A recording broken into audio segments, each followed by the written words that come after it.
Hello and welcome to Read on the Record podcast. I am Frank Schumpert, your host. Dan Malloy will not be joining me today due to a scheduling conflict that he had going on with the holiday season. What I would like to do is, wherever you're listening to this podcast, whether you're on vacation, you have your annual leave, or maybe you're out in the patrol division in law enforcement, or maybe you are in another first responding type role. This podcast episode is going to be specifically for you. I'd like to share with you a little story. This story happened in the year 2011, so we're going to go back in time a little bit. In 2011, I had freshly graduated the South Carolina Criminal Justice Academy, and I was working as a patrol deputy at a local sheriff's department. And again, this is here in South Carolina. The local sheriff's department we were just shy of about 70 sworn, and we had a patrol division, criminal investigation division, a narcotics division, SROs, pretty much the work. In South Carolina, we have various types of law enforcement, and we were probably about a smaller agency, not so small, but like I said, about 70 sworn. But this was in 2011. I had freshly graduated from the Criminal Justice Academy, and I was out of my field training phase of the program. So I'm out all by myself out there. Well, I was working night shift. This would have been a Saturday night during the summer. So imagine what that's like. You have your calls are popping off, they're popping off. You're bouncing from one call to another. You hardly have time for even a traffic stop or even, to even get out with the subject walking down the street. You're just bouncing from call to call to call. I'm sure most of us are already familiar with that. Anyway, as I'm out there, I get a call for a domestic violence in progress, an active domestic. Male subject, female subject were both on scene. Apparently a baseball bat was used. Male subject had called in 911, so did the female subject. And also we had a neighbor, so this is something that was clearly ongoing and it was escalating. So I did what, I'm sure any of us would have done. I immediately radioed that I'm headed in the direction of the call, and I'm listening to the radio, and there's other officers that are starting to move towards this call as well. For those of you who are not in law enforcement, a domestic violence call is one of the most dangerous calls that law enforcement could show up to. Outside of an active shooter, armed robbery in progress, subject with a gun, these domestic calls can go 1,000 different ways, and about 999 of those ways are generally negative and could end up with some very harmful consequences to everyone involved. So I'm going over here towards where the call is. As I'm riding out to the call, dispatch has given us some additional information about previous officers who had been dispatched to this location. They're sharing some other information. Officers are talking. Long story short, my friends, I show up on scene. I was the first officer there. I separate both parties, and I just kind of hold the scene down until I had some more backup because there was all kind of stuff going on. Neighbors are going out. There was kids. There was dogs. There was a husband on scene. His wife was on scene. Somebody's boyfriend was running out of the back of the house. It's just one of those cluster F words, your regular Saturday night domestic, disturbance. As I am talking to the male half, he is glancing over his shoulder towards the female half in the story that I'm sharing with you. And I notice that those two are looking at each other. So when the other officers show up, we're separating everyone out. Well, the male subject, he gives me a story. He says, look, you know what? I'm inside the house. My wife was out drinking at a bar and she shows up. Whenever she shows up, she was so drunk that she forgot to kick her boyfriend out of the car. He shows up, he's threatening me. I end up fighting him. She tries to defend him, and I think she may have gotten, a little bit scuffed up whenever we were arguing. Whenever he was arguing with the boyfriend, fighting the boyfriend, female half tried to go in between them, and she got hurt that way. So he already admitted that, hey, I was on scene. That there was some kind of altercation out there, and that he was responsible for injuring his wife, but he says it wasn't deliberate. She got into the middle of him with this other party. Whenever I walked over and I spoke to the wife, she had a completely different story. As you can imagine, shock of shock, she had a different story. She said that she was the one who was actually home at the house, and it was her husband who ended up showing up. And she said, there never was a boyfriend who ran out. All that was a lie. He was making it up, even though some of the witnesses did say that they did see a male subject running out of the back of the house. So already what I had with me was a cluster F, like I said before. And I had two conflicting stories. Both parties were being deceptive with me. Both parties were lying to me. Towards the end of this call, because both parties were lying to me, the male half had, some injuries on his face. The side of his face was swelling up where his wife had assaulted him during this altercation. She had bruises and marks on her face as well. Not really bruises. They were, some cut marks on her face. Bruises don't typically show up in a victim until a day or a couple days later. Anyway, since both of them had injuries, we were at a point where, now this was 2011, the domestic violent laws weren't as locked up tight as they are now, unfortunately. But what we ended up doing, because we didn't have any witnesses, because we didn't have anything else, we ended up locking up both parties. All right, ended up locking them both up. The neighbor who called in the assault, she did not want to make out a statement. She didn't want to talk to us. She wouldn't even answer her door. So the witness is out of the way. There were no cameras around here. The house was kind of out in the middle of the country. We did a search for the male subject who fled out of the back of the house. We couldn't locate him. The husband says that it was the man his wife was cheating on. She says that she wasn't cheating on him, so we didn't even know who this person was. But we ended up locking them up and charging both of them with, I believe it was domestic violence in the second degree. The old CDV laws that have since been superseded by some much more solid laws out there. But I'd like to illustrate this story because of a couple of reasons. Number one is I was in the patrol division whenever this happened. And I didn't take the Reid Technique, what this channel is all about, the Reid Technique of interviewing and interrogation, until 2014, after I had been promoted to investigator. Now, those of you who have read our material, maybe you've listened to our online programs, our wonderful webinars that are given by Joe Buckley and Dave Buckley and some other instructors out there. Or maybe you have attended one of our 3-day courses, our 3+1, our 4-day course, whatever it is. The story that I just gave you, you will have seen, or you may have picked up on some fundamental screw-ups at that point, ways that I wasn't following a very structured protocol of interviewing and interrogation. Now, I'd like to share this anecdotal story with you because I've been getting a lot of emails from patrol officers who have taken our course, and they've said, Frank, I'm in the patrol division. We had this 4-day course or the 3+1 or the 3-day course, whatever you happen to take. And it seems to me, Frank, as though the Reid Technique is really made for dedicated full-time detectives and investigators. And in order to answer this question, I like to share this anecdotal story in class whenever I'm teaching a seminar. And I like to kind of break down that story. And if you take a seminar, I'm much more detailed with it. I show you some dispatch logs in it just to kind of anchor the story in reality, right? Just to make sure, because our memories will kind of play tricks on us.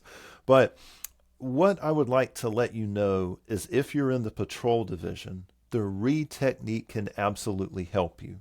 Let's take this concrete example that I've just given you, a patrol officer's response to a domestic violence. Now, everything that I'm about to tell you right now, this is going to be the coloring book version of what you would get if you would attend one of our seminars, specifically with me as your instructor.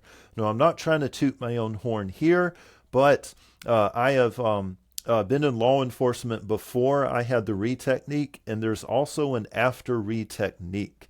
When I was promoted to investigator at the Sheriff's Department, in order to make some extra money, I would sign up for shifts who were short of, of patrol officers who were able to come in. Maybe they were sick, maybe they were running short, right? But if you know anything about law enforcement, where's most of our manpower shortage? Well, it's always in the patrol division, right? So I was signing up for shifts as an investigator. I would put on the old uniform of my, of my patrol, and I would go out and I would answer calls again. Only this time I was a seasoned Reid practitioner, and I would respond to calls that were very similar to the disastrous domestic violence call that I had just given you. Disastrous in the sense that it was an S show. Everyone was kind of running around. I did an unstructured interview with all parties on scene. It was kind of messy.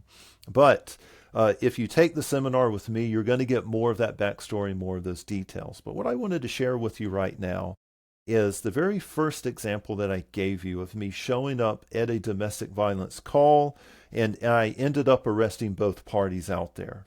And if you would like to know what the final court disposition of that call is, just shoot me an email, and I'll be glad to answer the email, and I'll tell you what, eventually what happened with that case.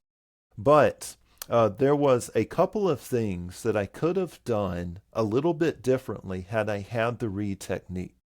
There were a couple of core principles that I could have employed on that hot call that really, really would have helped me to determine, hey, who really was the primary aggressor in this scenario? A lot of what we lack in training in law enforcement is a structured, formal, just a checklist way of doing these interviews and interrogations. So what I would like to just kind of give you is just some general ideas and principles and concepts, and I'm going to anchor them with the little war story that I just gave you here about the domestic violence call that I gave. Here is generally what we can do if you are a patrol officer responding to a call for service, how you can deploy the Reid technique. First of all, the principles of behavior that you will have had in the Reid seminar will absolutely 100% apply on the road. It will apply with someone who's just committed a crime freshly on the streets. It will apply on a car search, on a domestic call, on an armed robbery case. So the principles of behavior, their verbal response, their nonverbal response, and the paralinguistic response, all three channels of communication can be observed, and they can be documented by you, the responding officer, on the scene of any kind of crime that was freshly committed if you were in the patrol division. So the principles are going to be the same. And let's talk about what some of these other additional principles are. Number one is always separate your victims, your witnesses, and your suspects away from each other.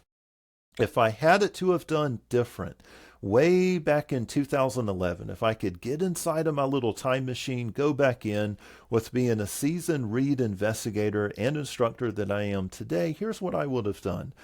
First of all, let me preface this by saying, if anything I am saying you think would conflict with your local jurisdictional laws or officer safety issues, disregard what I'm saying. So that's going to be my little disclaimer up front. The very first thing I would have done if I could have rewound the clock and gone back to that old domestic violence call is this.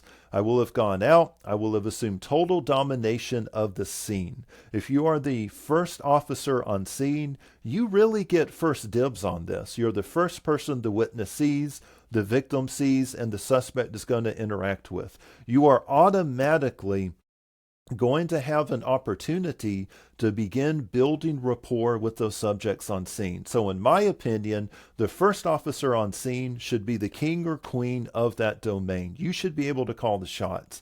I wish I would have been more assertive back then, but I mean, I was fresh out of the FTO training program. I really didn't understand a lot of the CDV laws as they were back then. So I was very unsure of myself. So I'm going to forgive Deputy Shumpert for that mishap. But when you show up on scene, you are the king or queen of that scene. Don't let anyone take the scene over from you unless you want them to take it over or unless you are ordered to by a supervisor or someone who's of higher rank than you are. But here's what I would have done. Officer safety first. I will have proned everyone out, which is what I did. I would have waited for backup to arrive because you don't really want to start getting too deep if you're going to have a bunch of these yokels just running around and walking around. You have to control the scene first. So officer safety, control the scene first. I think all of my listeners and viewers can agree that that needs to be number one. Once the scene is secure with some backup, the first thing I'm going to do is send my witness over here, my victim over here, and my suspect over here. Get them out of eye shot and earshot.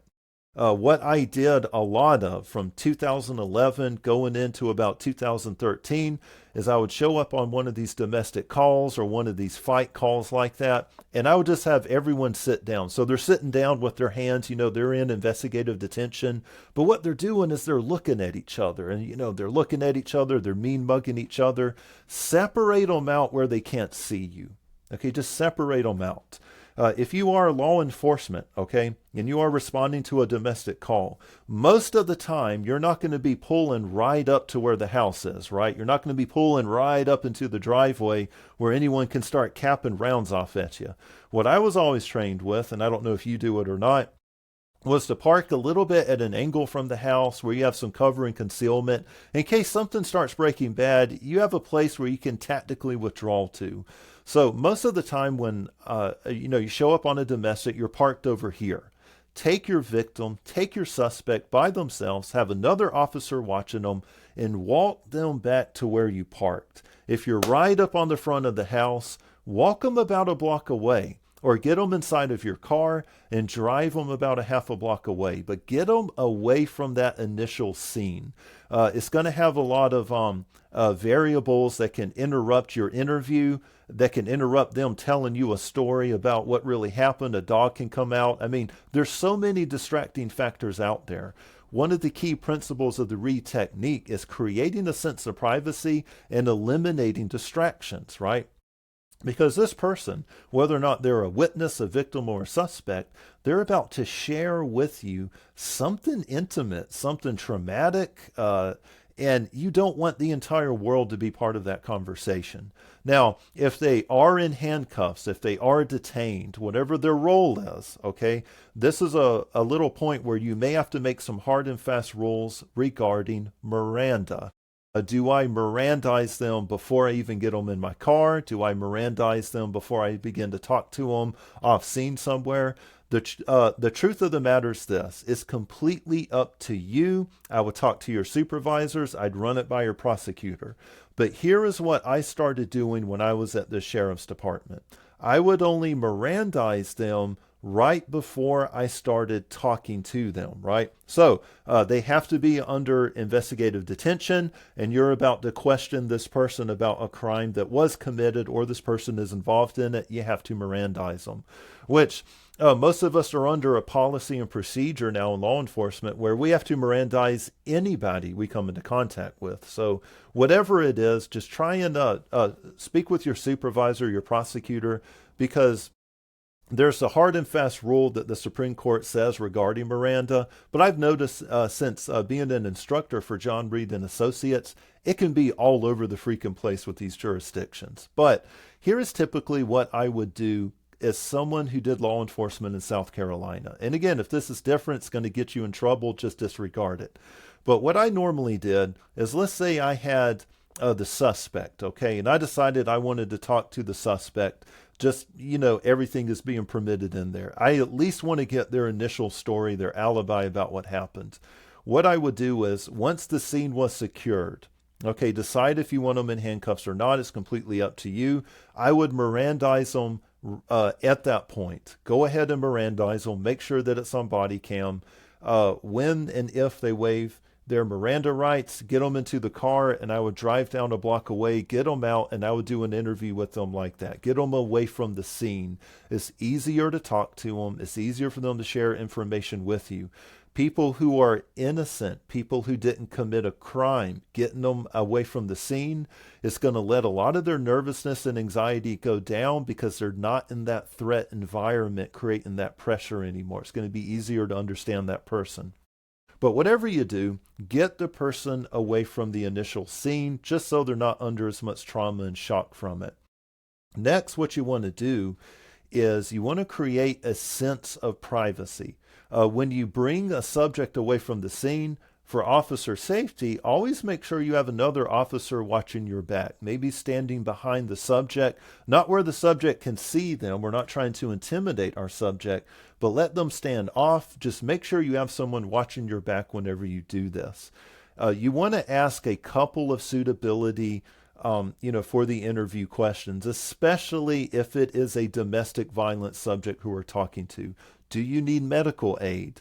Do you need me to call EMS? How are you feeling right now? Just make sure that this person is okay medically. They don't need anything right there in the moment. Once you have done this, if you haven't Mirandized them already, go ahead and Mirandize them. And then what you want to do is, even on the side of the road like this, you can begin to ask some of your baseline questions. Me and Dan Malloy have already talked about this. We're going to be going into a little bit more. We're going to have a whole special on how these questions break down. But this is a point where you want to get their alibi. Tell me what happened. Tell me what happened tonight. And then you can begin to kind of throw in there some of your behavioral provoking questions in there, okay? So Joey, why do you think somebody will have pushed Anna down the stairs? Or why do you think a man would push his wife down the stairs? I'm not saying that you did it, but what, variables do you think would cause someone to do something like that? And this is where you can start asking those behavioral provoking questions. Make sure that you get the alibi and you start to ask those other investigative questions that may flow away from that. Had I done this on that very first, I believe it was the second or third domestic violence call I responded to in 2011, had I employed this, that night would have gone a whole lot better, and I will have discovered what the truth was a whole lot more clearer, rather than going to court and having a bunch of information come out that me and the other responding officers were simply unaware of. If you are a patrol officer, the rules of behavior, verbal, nonverbal, paralinguistic, this kind of stuff is still going to apply to you. That's an example of a domestic violence call out there. Separating the subjects and then asking these questions out there. What you can do is you can take some of the questions that we have in the workbook, you can write them down on a sheet of paper, you can laminate it. There's other ways of doing it, but I always try to make my domestic violence calls as checklist as possible, right? Make them as checklist as possible. I spoke to the victim, check. I spoke to the suspect, check. Suspect has given an alibi, check. I investigated the alibi on the scene. Alibi does not hold up. Confronted the suspect. The suspect admitted that he actually shoved Mary down the stairs. This was substantiated by all this other evidence, witness statements. The more checklist friendly you can make these calls, the how much better it's going to be for you. Another way that you can use what we have taught in here is just overall gauging how deceptive a person is being with you. In fact, I'm going to mark that. I'm going to cut that. But anyway, I just wanted to go and share with you that this is just one example of how you can take a Reid technique, how you can apply some of our principles out there. What you will have learned in the seminars, always separate out the parties, the victims, the witnesses, the suspects. You can do this on your domestic violence call. Pull the person away from them, and you can do your interview, and if necessary, do your interrogation then. What I would like to do is close out this episode with a word of encouragement to everyone in the patrol division out there. First of all, thank you for your service. It's a very dangerous job. And at times, unfortunately, it's also a very thankless job. And some of you who, especially if you've read our materials or you've taken our seminars, you may be thinking to yourself, man, those investigators and detectives, I bet that it's so easy for them because they can bring a subject into a formal, structured interview and a controlled environment. I must be at such a disadvantage. I want to let you know something if you're in the patrol division. Nothing could be further from the truth. You have a grand opportunity in front of you because the crime is freshly committed and the primary perpetrator doesn't have as much time to develop an alibi or to develop countermeasures against a structured form of questioning out there. If you, the patrol division people, can catch these criminals after the crime has been freshly committed, you will actually have, in my humble opinion, and this is just anecdotal, just from what I've seen, body cam footage, my own experience, speaking with other officers in the patrol division, you will have a greater, higher probability of getting that person to tell you the truth in the form of a confession a lot of times than if they have to come in and they have to talk to somebody like me. So that's my words of encouragement for you out there. Expect to see some more in-depth episodes with examples of how to apply the Reid technique if you are a patrol officer responding to a call for service. As always, stay safe out there, and thank you very much.